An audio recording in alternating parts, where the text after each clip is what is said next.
जय श्री राम।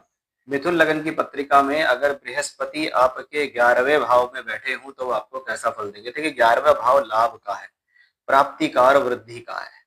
अगर 11वें घर में कोई भी प्लेनेट बैठा हुआ है तो हम इसको ये कहेंगे कि भाई उसकी वृद्धि हो रही है। और वृद्धि किसकी है? गुरु की वृद्धि है। गुरु की वृद्धि है तो सीधी सीधी बात है, सबसे पॉजिटिव देखें तो धन की वृद्धि है। ऐसा प्लेनेट सोर्स ऑफ इनकम देने में सक्षम है, क्योंकि 11वां घर भी अच्छा है कि 11वां घर लाभ के दृष्टिकोण से, प्राप्तियों के दृष्टिकोण से, वृद्धि के दृष्टिकोण, इसलिए इसको त्रिषणाय भावों में आय भाव कहते हैं कि 3, 6, 11 त्रिषड आय है।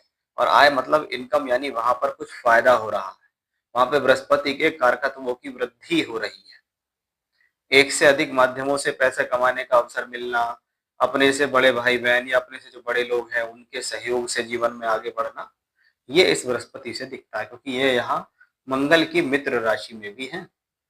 ये बृहस्पति धन के कारक हैं, दूसरे घर के कारक हैं, 11वें घर में बैठे हैं, 11वें के भी कारक हैं। तो हम इसको क्या कहेंगे भाई, ये स्थिति फाइनेंशियली ठीक है, ये धन के लिए सपोर्टिव है, धन के लिए पॉजिटिव दिखाई देती है। अब सप्तम का स्वामी होकर सप्तम को देख रहा, तो पद प्राप्ति के लिए अच्छा, नौकरी के लिए अच्छा, व्यापार के लिए अच्छा, कार्य क्षेत्र के लिए अच्छा, मान सम्मान के लिए अच्छा, विवाह कराएगा, विवाहिक सुख देगा, उस हिसाब से इसको पॉजिटिव माना गया। पंचम भाव पर पड़ रही दृष्टि शिक्षा, विद्या, बुद्धि, ज्ञान के लिए बेहतर है।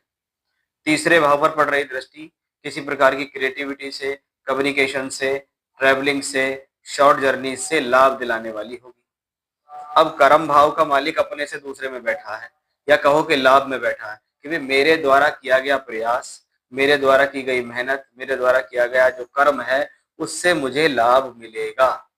इसको हम ऐसा समझ सकते हैं, क्योंकि 10वां घर हमारे कर्म कार्य क्षेत्र का है। हम जीवन में किसी भी क्षेत्र के लिए कार्य कर रहे हैं, किसी भी क्षेत्र के लिए हम मेहनत कर रहे हैं, तो उससे हमें प्राप्तियां हो रही है, उससे हमें लाभ मिल रहा है। कि हमने जो कर्म किया उसका हमें लाभ मिलेगा या नहीं, ये बृहस्पति से पता लग रहा है। बहुत बार हम कार्य करते हैं लेकिन हमको फायदा नहीं होता। लेकिन यहाँ पर क्या है, क्योंकि दसम का स्वामी अपने से दूसरे यानी 11वें में बैठा है, तो भैया अगर प्रयास करते हो तो लाभ मिलता है।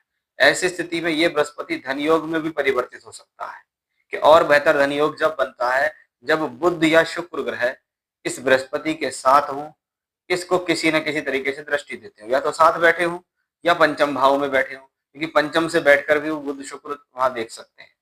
तो इन दो ही स्थितियों में ये संबंध यहाँ बन सकते हैं। या बुध शुक्र कहीं इकट्ठे बैठे हैं, उसको बृहस्पति की दृष्टि पड़ रही है, तो भी ऐसा हो सकता है। मान लीजिए तीसरे घर में बैठे हैं और पंचम में बैठे हैं या सप्तम में बैठे हैं, तो स्थितियां और ज्यादा पॉजिटिव हो जाती है। जय श्री राम।